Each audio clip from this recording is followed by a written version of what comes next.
All right. So thank you very much. Today is October 19th. It is week 124 of our IGU Summit.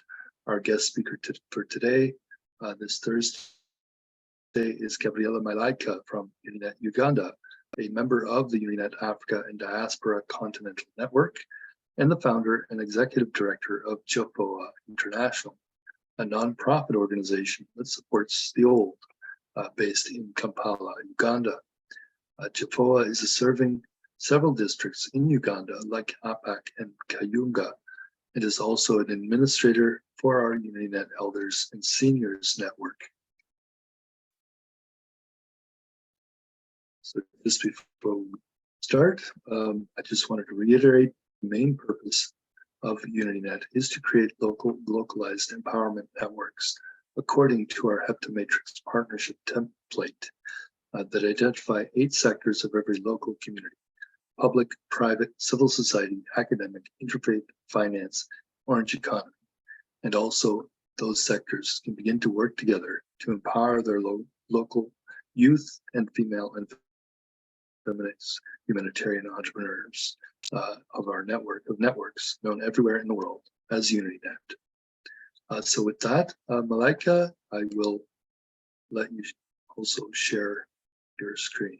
I'll stop my own share at this point for my presentation, and I will put on your presentation instead. Just give me 1 second. Change one presentation to the other one.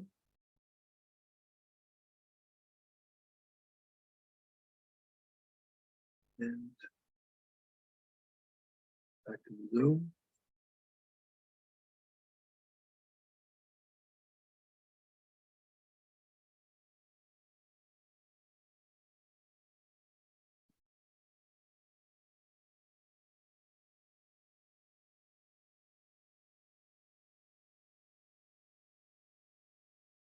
Okay, there we go.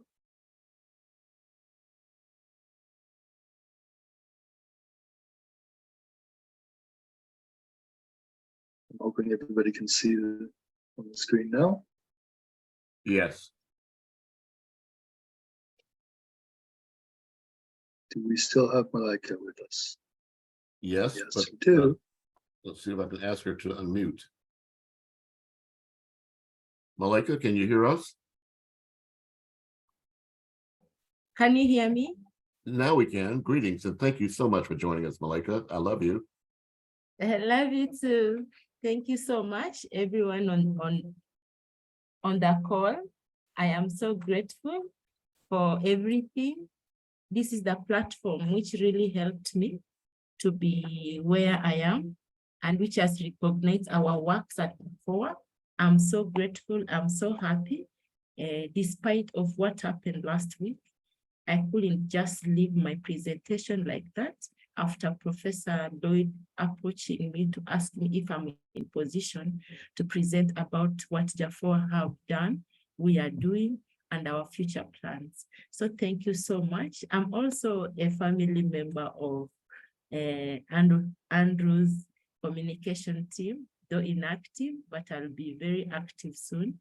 And I'm really honored. So this evening, I'm called Malaika Gabriela, the Chief Executive Director at JAFOA. JAFOA is in length is Jehovah Alive for the Old Age, an aged care organization that is found in Uganda, Africa, that supports, advocates the lives of the older persons and the orphaned vulnerable children under their care.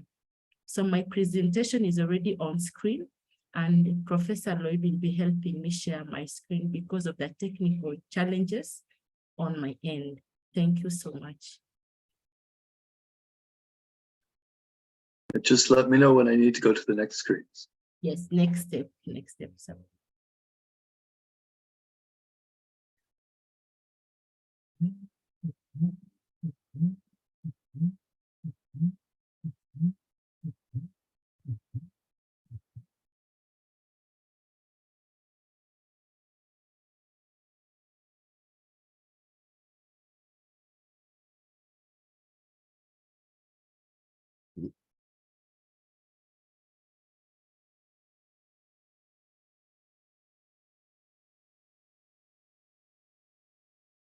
technical challenges.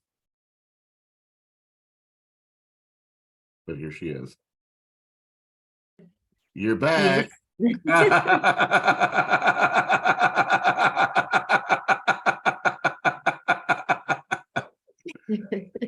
I didn't know my video was on. I thought the video was on.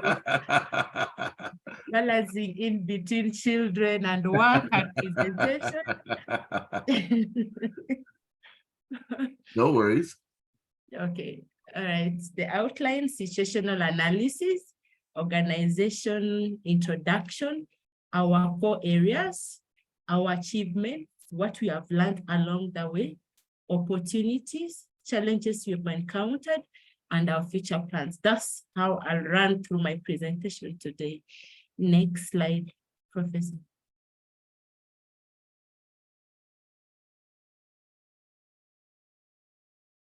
Next. So briefly, I'll talk about the situation of older persons and the orphan vulnerable children in Uganda. Next.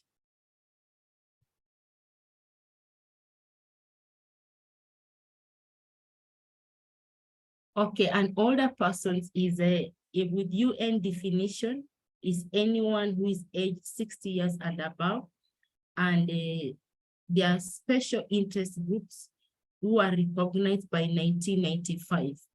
So in Uganda's population, it stands at 34 million, 17 million are male, 17,573,000 are females, of which this 4.1% who are 609,000 are male and 794,000 are female who are aged 60 years and above.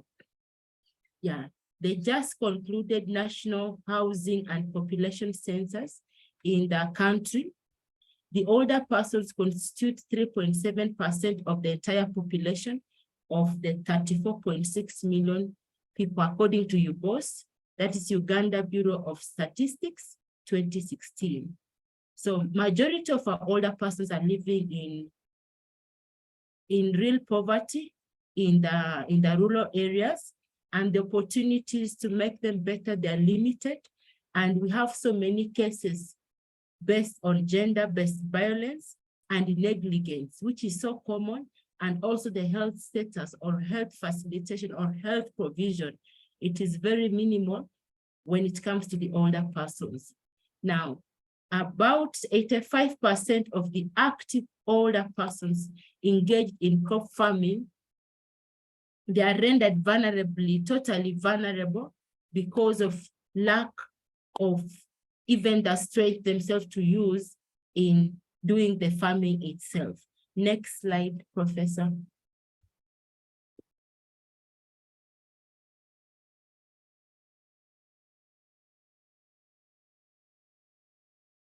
So when we come to NSSF, that is National Social Security Fund, yeah, we realize in the olden days, the men were allowed to work.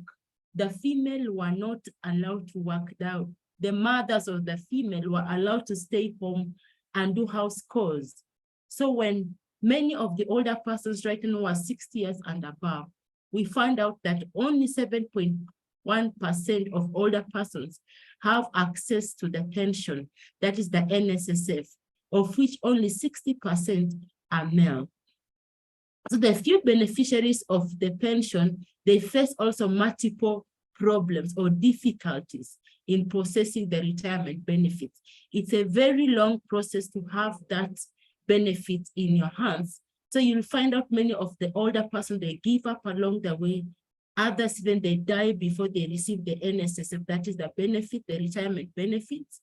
And it is really painful when it comes to the lives of older persons. They have worked entire of their, let's say 50 years or 60 years. And by the time they want to enjoy these benefits they have worked for, it becomes another longer process for them to have their own retirement benefits. And this is, I think, a problem in the entire African countries. And we really need to do something about it. When you come to health, we have common health problems for older persons. This includes hypertension, it includes stroke, diabetes, heart diseases, blindness, and which lead to complications and permanent incapacitation. And when we come to these older persons, remember I have told you many of them, they live in rural areas. A percentage, 80% of our older persons are rural based. And they that are in the rural setting, they are really facing poverty, struggle, frustration, and it is difficult. They are facing difficult situation down there. And when we come to the health, they are also associated with so many health challenges, and it becomes also so hard for them to afford even the simplest painkiller for their health. And we also have an issue when it comes to the cost of traveling from where they are, the hard-reached communities, to where the facilities are. You can find, like here in Uganda, when you get into the deep villages or communities, we only have like one health center. And to travel from the deepest village, where even the roads are not there, to where the health center is, where we have at least cheaper drugs, it takes like almost 4 hours or 5 hours an older person walking to get medication. So many of them, they will prefer to sit back and wait for their death, or wait for just divine intervention. Next slide, Professor. So when we come to HIV/AIDS, most of our older persons, with my team, as we get to the community, we interact. So most of them, they are sexually active. The caretakers of HIV and AIDS patients, and many are sexually assaulted. Why am I saying this? Many of the older persons, yes, you'll find we have many who are widows, many are widowers, and they still have their children still living. So in them, they are sexually active, but many of their children will deny them to either move forward, to marry again, or to remarry. So in that case, they will secretly be active sexually, which exposes them to all the STDs and HIV/AIDS infection. Next slide. As you're going to the next slide, our government actually has strategic plans for HIV prevention, HIV/AIDS prevention for the youth, for the women, for the children, for the early mothers. But when we come to the prevention among the older persons, that one is silent. And that's why JAFOA comes in to advocate for this, because they also have a right to have access to better services, to good services concerning their health. So children constitute about 57.4% of Uganda's total population. And this amounts to an estimated 17.1 million children below the age of 18, of whom 14% have been orphaned. Of the orphans are due to HIV/AIDS, and about 105,000 children between the ages of 0 to 14 are HIV positive. At least 1 in every 4 households has an orphan, and 3 million children live below the poverty line situation. So orphanhood in Uganda still remains a big challenge, with proportion of children that are orphaned increasing from 11.5%, that was between 1999 to 2000, to 13.4% between 2002 and 2003. You see the figure is increasing. So the orphanhood level in Uganda is no longer going down, but increasing. And then you'll find out this challenge or this burden is shifted to the grandmothers and to the grandfathers, who are the first caretakers or caregivers to these orphan children and youth. So the child vulnerability is related to a wide range of factors, which include poverty, orphanhood, weakness of family structures in Uganda. We have child labor, we have life in the streets, we have disability, we have diseases, we have HIV/AIDS and other STDs. Next.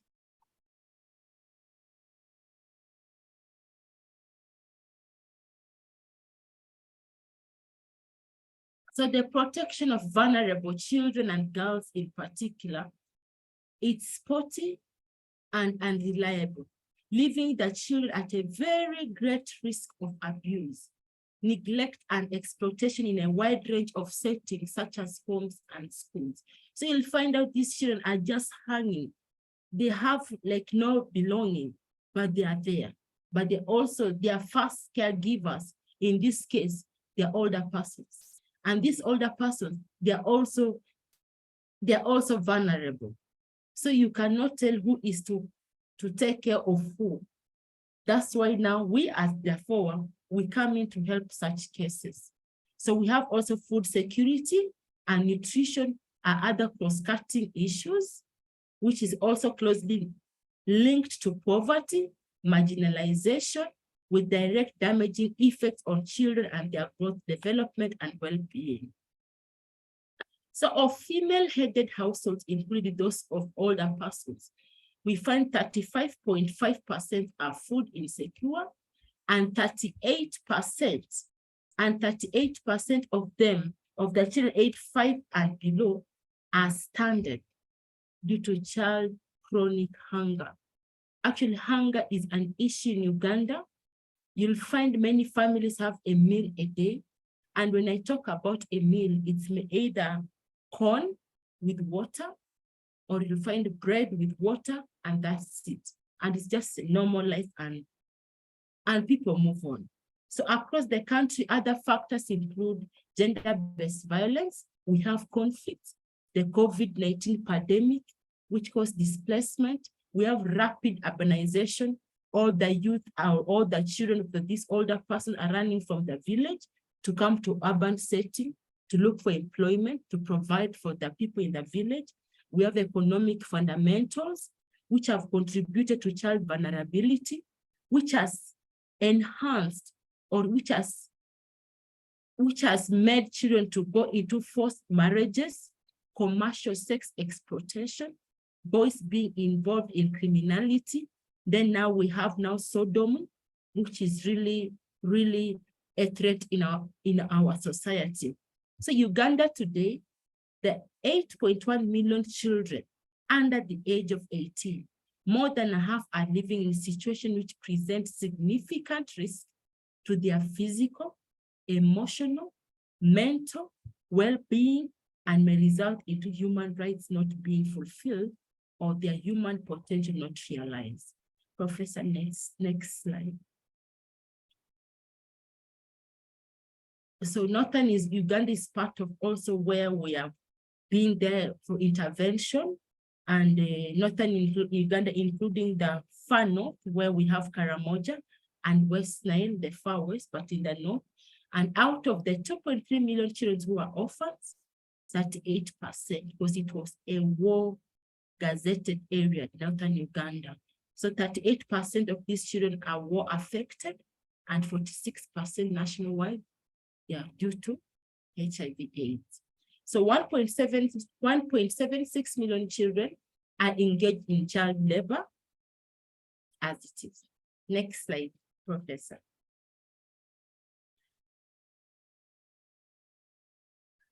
So who are we? What I've just been explaining is the status of the older person, the population, what they're going through, and the children. Because at JAFOA, we are giving hope to the elderly. That's our motto, hope for the older persons, and obviously the orphan, vulnerable children under their care. So who are we? Who are JAFOA? So JAFOA stands for Jehovah Alive for Old Age. We are not Jehovah Witness. It's just a name that came into my spirit for the vision that was birthed in my heart, Jehovah Alive for Old Age. So if God is for the youth, for the women, for the children, then he has to be for also these 60 years and above. That's how that name came up.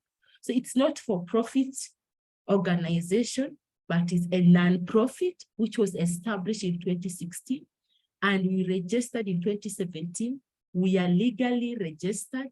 We are on government or national portals. We are a national NGO, which means we are serving the entire nation. We are in the north, we are in the west, we are in the central, we are in the east. Uganda is in 5 regions, and that's where we are operating from. So JAFOA has a functional decision-making body. We have a secretariat responsible for the day-to-day operation of the organization. Then our vision at JAFOA is to have a society where these older persons, the orphans, the vulnerable children live healthy lives just like the women, just like the girls, just like any other person. So our mission is to provide social, spiritual, medical, economic, legal support services to the helpless older persons and the orphan children. So where are our key areas, our areas of operation? We have Kayunga, we have Northern Uganda in Lira, we have Wakiso district in Kira, we have in the eastern region, we have Pubic. Next slide, Professor. So those are the regions that we operated in Uganda. Yes.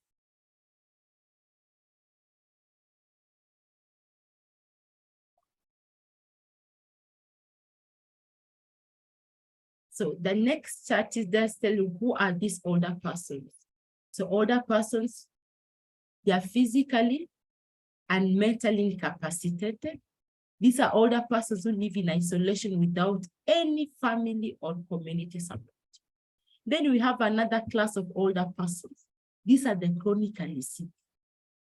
They suffer incurable illnesses. Let's talk about cancer, diabetes.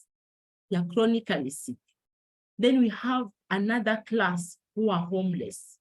These are older persons who live in temporary makeshift. In my next slides, you'll be seeing where they live and what we have done as JAFOA. Then we have the older persons in the category of widows and widowers. Yeah, so they are the older persons who have lost either one, who have either lost either the man, the husband, or the wife. So we have also another category of older persons who are economically active poor. They are economically active, but they are not gainfully employed. That's another class of older persons. So all these 5 sets of older people, they're the ones we are serving in the communities we've started and changing lives in Uganda. Then we have the needy children. These are the orphan, vulnerable children. This is from the age of 4 to 24 years. And an orphan, in simple definition, is a child that has lost either one or both the parents due to different factors. Next slide, Professor.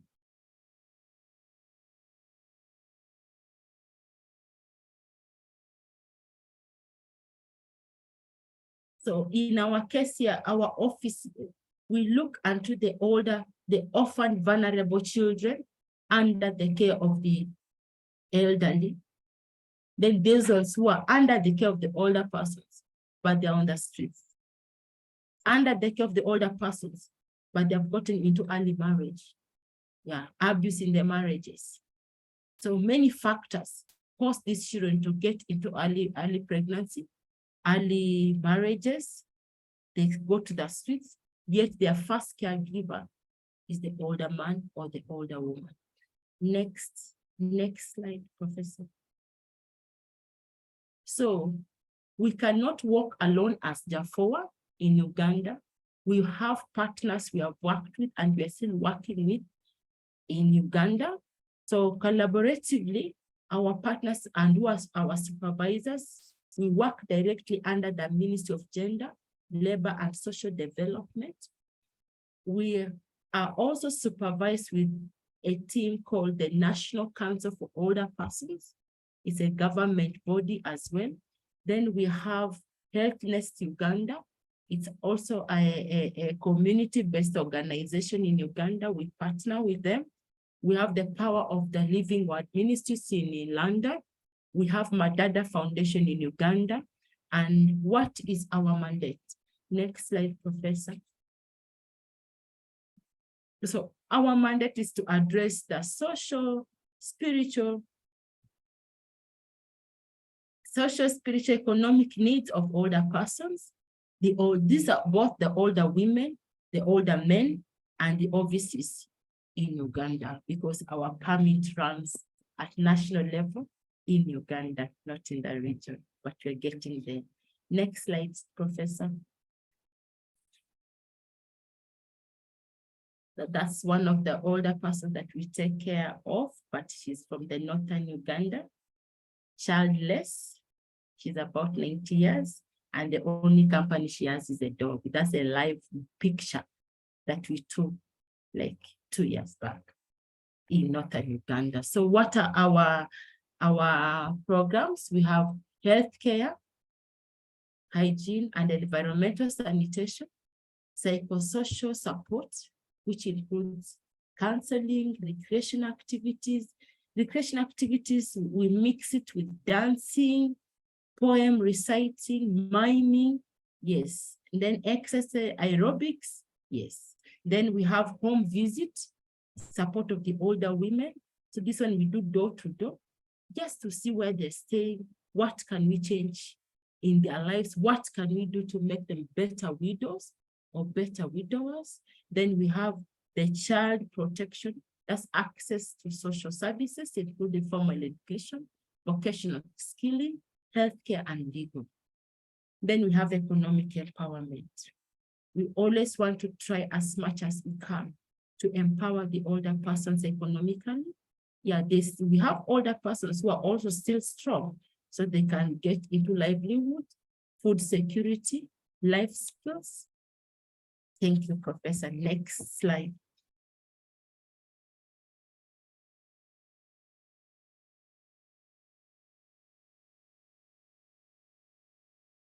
So what have we achieved to date as JAFOA? Next slide.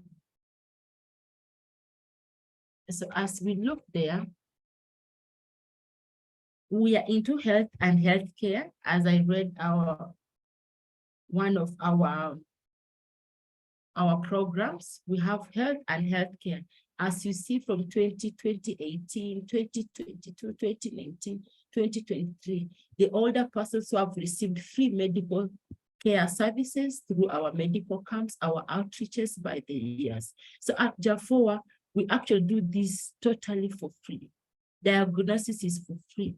After our medical team have diagnosed you, we have geriatrician nurses, we have geriatrician doctors, we have pharmacists. They're all young people who are ready and in love with older people, 60 years and above.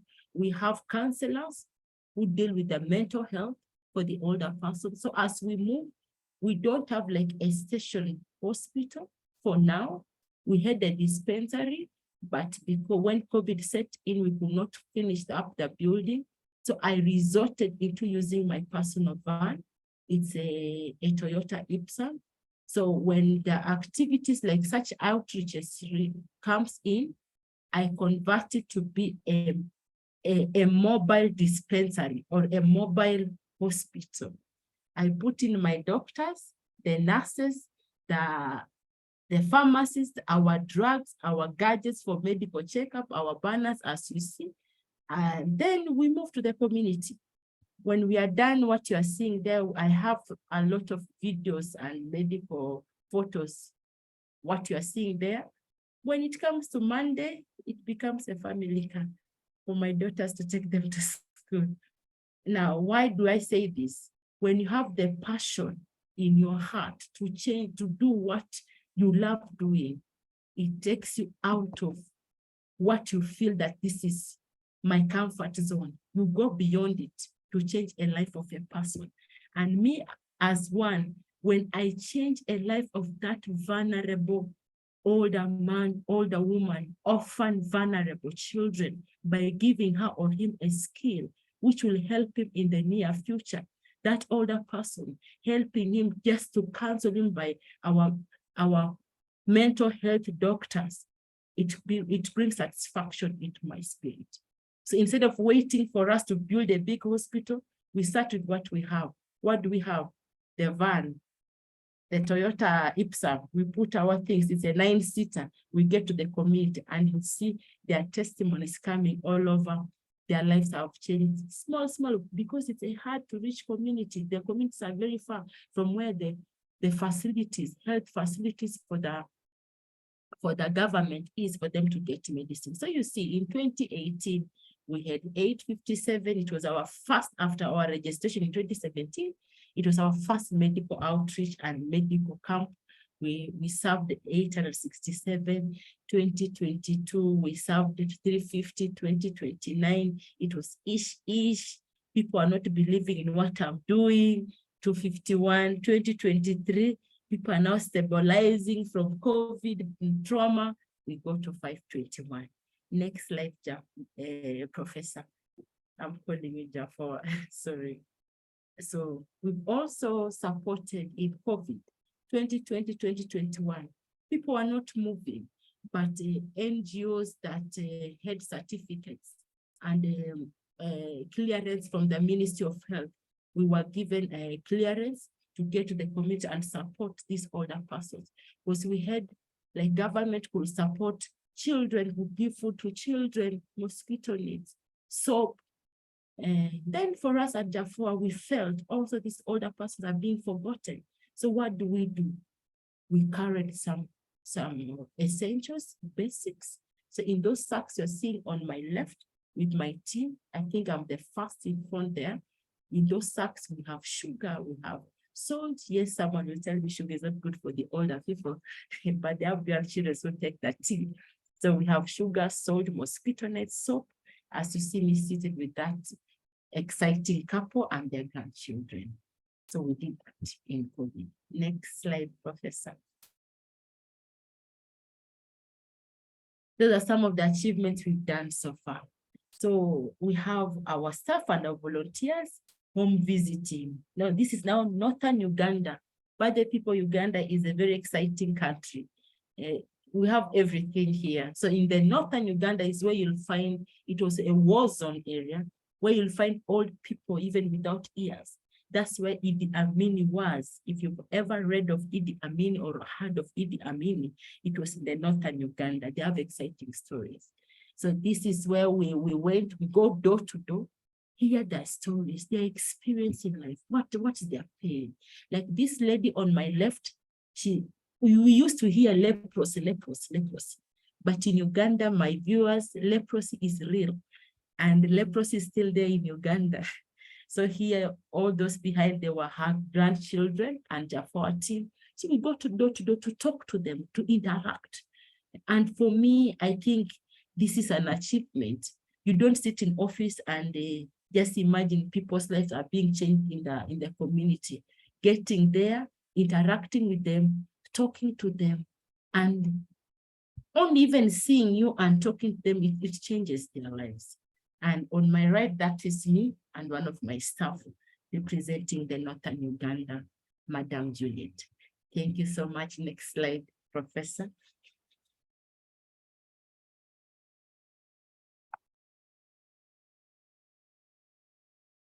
So here, I think I'm somewhere this other side. It's now we are supporting life skills. We are promoting food security. They will tell you we don't have hose. So what do JAFOA come in and do? This side, as you see, we have those older persons who are still strong. They have gardens. They have no hose. So what do we do as JAFOA? We give them hose. What they are carrying up their hose. They only just get a stick or a big stick and they fix in that. And then you can dig the African way. So we gave almost 500 hose in different communities. And as we go back to check, you'll find they have been able to dig. Their grandchildren, they have been able to use the hose to dig, to secure some food for themselves. This other side on my left, we are into life skills training. Life skills training for orphan vulnerable children still in Lira to reduce teenage pregnancy and early child marriage. When you engage them in this life skill, let's say tailoring, hair salon, carpentry, wiring, mechanic, they are young, you make them to less think of marriage, because they believe when they get married, the young girls, the man will provide, which is never the case. So at JAFOA, we engage in that. We get people, volunteers, tertiary teachers, volunteers who get to our team and who are part of us. We get to those communities. We gather these grandchildren culture. And how do we gather them? We give sanitary towels. We give lunch and food on such days. And we train them. We go back after 6 months. You'll find them, they are doing something for the society. They can be able to sew some nice clothes. They can be able to plait hair, and they get like $10 or $5 per day instead of running to get married or get pregnant for a man to provide for them. Thank you so much, Professor. Next slide.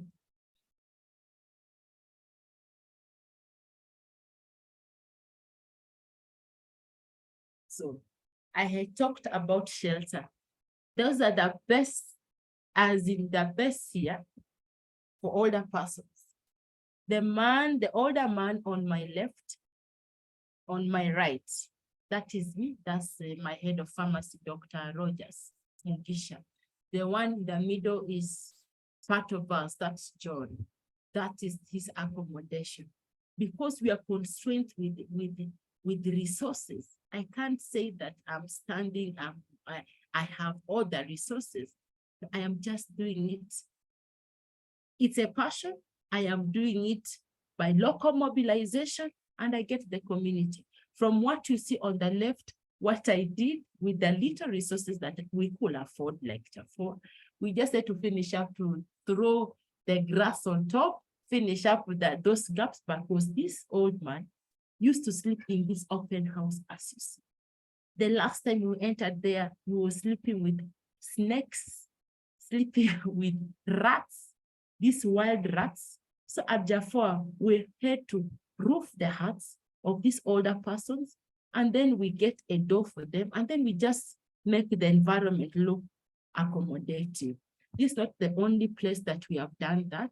We have several small huts that we have improved in northern Uganda, in central Uganda, in Kayunga, in eastern Uganda, in Pubic.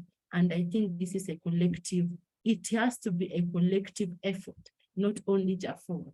Thank you so much, Professor. Next, and that's how the accommodation for African older woman or person look like. Next, Professor. That's Mama JAFOA. That's Malaika still. I'm the one there on this photo, number 2. Yes. Now there, we support also older persons' households to improve in income and food security. Actually, this is when we had the groundnuts, the pilot project for poverty elevation for Rusley Institute. It was massive. It was really, really amazing. And I realized for sure these are the grandchildren for the older persons. That older persons we are supporting, he was 87 years. He has the land, but he cannot get to the land and dig himself. So we had to engage the grandchildren, we ourselves as JAFOA, and then we got the farming inputs, we got the farming, the seeds, we got the labor, we paid, and at harvesting time, we got groundnuts. We were able to sell, we were able to add food value, we were able to make peanut butter from that. And when we do that, we train them, the grandchildren, the older person themselves. It is a continuity, not only waiting for JAFOA to come to give them food for them to eat, but they can also use their hands to improve the land they are living in to be better, to provide food for them, and they will not die of hunger. And they say we are poor. Next slide, Professor. And I'm so happy the project was so marvelous and powerful. And now we are doing maize of the same. Thank you, Professor. Next slide.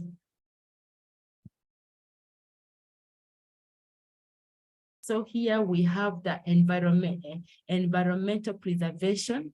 That's our tree planting with older person. I think this was last year. Yes, that is me. That's engagement with the older person. That's where we always meet. both sides. And I also had to buy like food trees, mangoes, avocado, mapera trees, and I gave each one of the older persons. Actually, for our case, I gave like 25 older persons. As we visit them, we are now eating avocados from those trees. We are eating oranges because I got these modified trees, food trees, not the local ones, which take years. So I took like the short gestation period for 6 months, and we start harvesting our fruits. So some of them, even they harvest the mangoes, the avocados, and they bring for me at my home. Mama JAFOA have some fruits. So I see their lives changing. I see them getting involved, and I'm really encouraged. That's a plus for JAFOA. Next slide, Professor.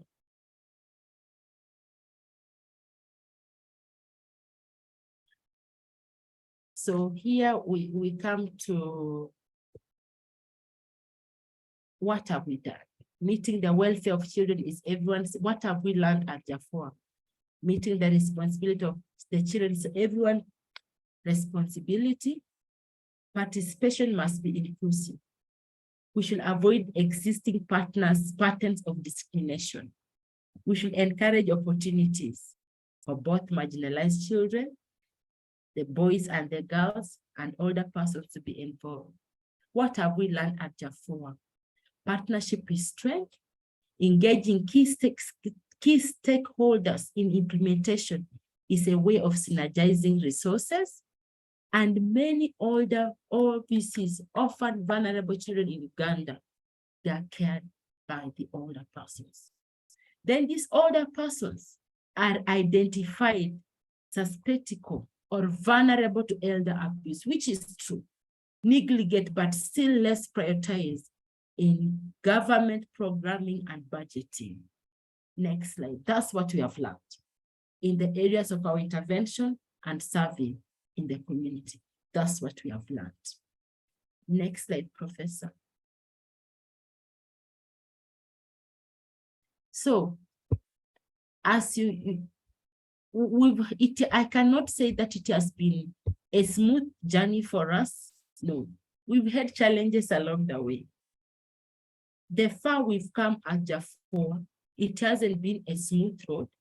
We've had inadequate resources for effective programming or friendly intervention. That's why you've seen we are not regular on the ground. When I do mobilization, the resources are there, I can serve.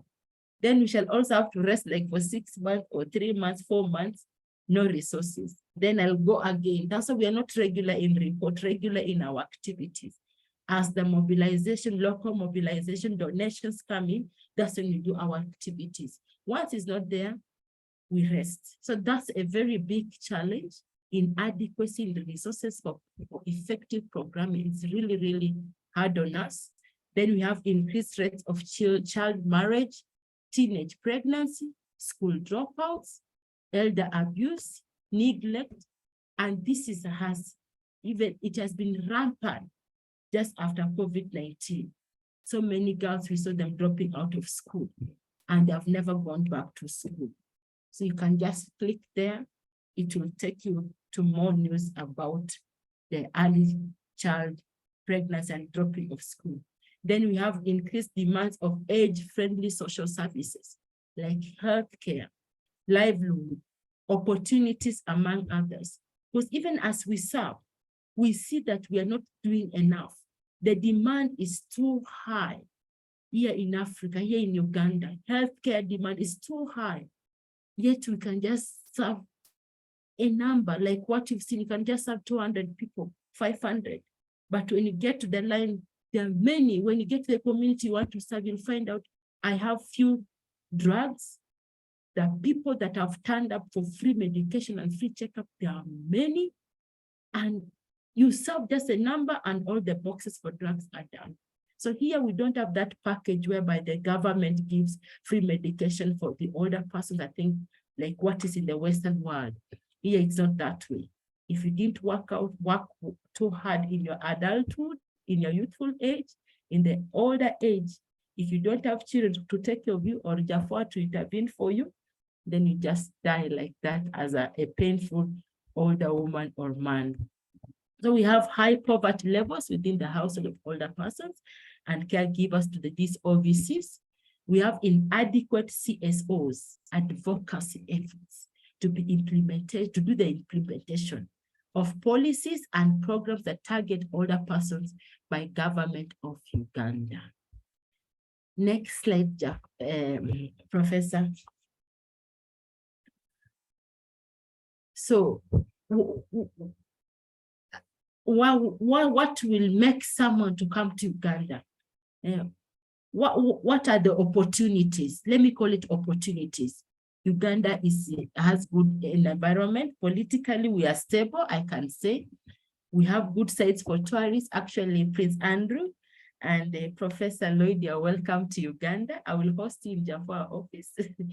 Existence of different CSOs, platforms, and network for information, knowledge, and experience sharing is there.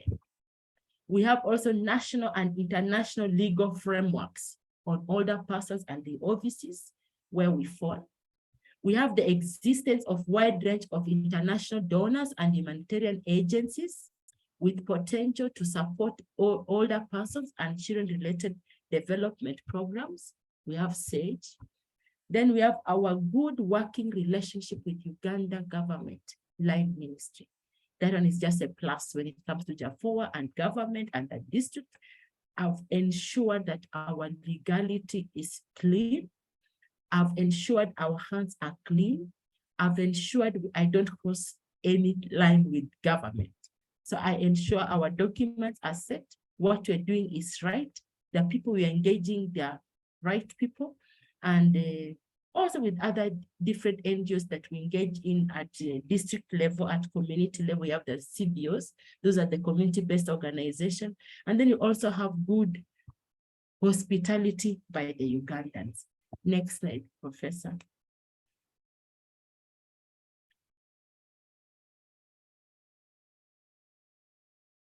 So I am about to finish our future plans.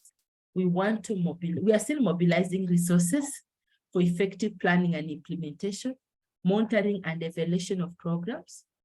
We are still planning for community empowerment and engagement to respond to concerns of elder abuse and neglect. We also concern to create and strengthen strategic partnership both at local, national, global levels for information and expertise sharing and resource mobilization. Those are our future plans.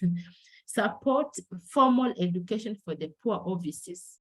Provide vocational education for out-of-school offices within the care of older persons. Then we are also planning to improve access to age-friendly healthcare services for older persons and their grandchildren. Our future plan is to improve strategic planning. Our future plan also is for capacity strengthening of our human resource for improved service delivery. Our future plan is to establishment of standard homes for these older persons who are the caregivers for these young overseas, orphan, vulnerable children, so that they can live a better life. Surely, the houses I've shown, I've just presented, that's where many of our older persons are living. They even have no toilets. We are intervening in that. So the same place where they're sleeping is where they go for their long coat, their short coat, and they're expected to sleep. So how can they evade sicknesses and diseases? They cannot, because they are all exposed to these sicknesses. Yeah. So establishment of recreational centers for older persons to foster social interaction. That's also one of our future plan at JAFOA. Establishment of psychosocial centers, that is counseling centers. Many of these older persons, viewers, they need counseling, mental health. Yeah. So we are planning, it's our prayer that we have psychosocial centers. Those are counseling centers for these older persons. Then we also plan to create a conducive place for international partners to come for joint work. it is our vision, it's our dream. Professor, next slide.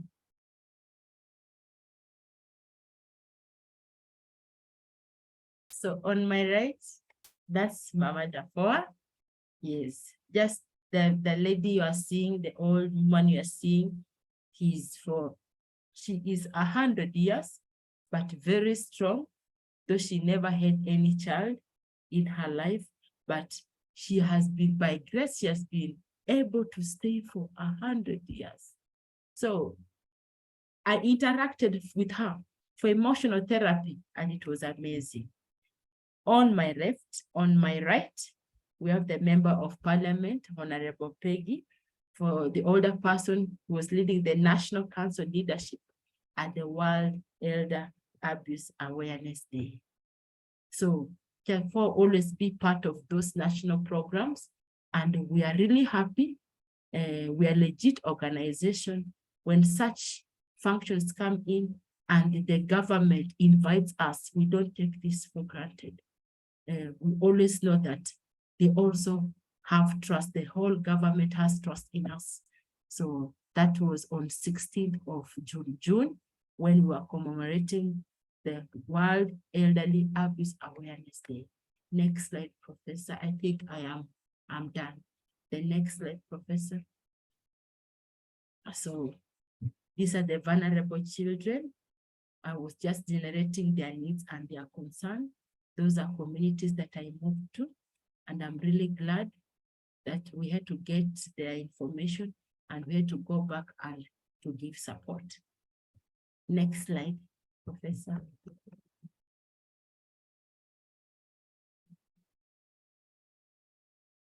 Yes.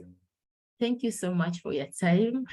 I think it has been a very long discussion, but I'm so grateful for the platform given to share about JAFOA, to share about the vision about the older person. And I think in a few minutes, any question, any comments, encouraging word, I'll be grateful. Lloyd, before you end, could you go back to the first slide that shows the information about JAFOA at the very beginning? I think the first slide, Lloyd. And after you do that, I'll stop recording it, and I'll start again.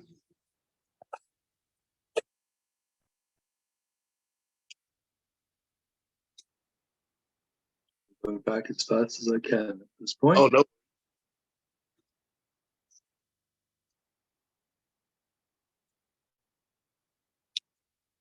Like going in reverse.